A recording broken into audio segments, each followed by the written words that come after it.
The Firearm Licensing Authority FLA is reporting a dramatic decrease in the number of applications for licenses over the past 2 years.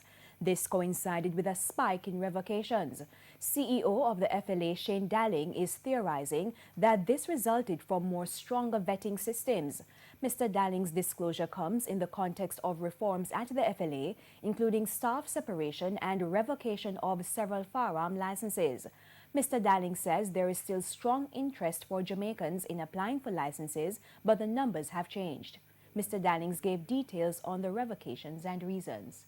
Within 600 per month. We are seeing now between 280 to 300 applications. And what do you think is accounting for that? More stringent measures and checks that we have implemented in terms of detailed background checks and the scrutiny that we are carrying out now. Some persons are actually shying away from it.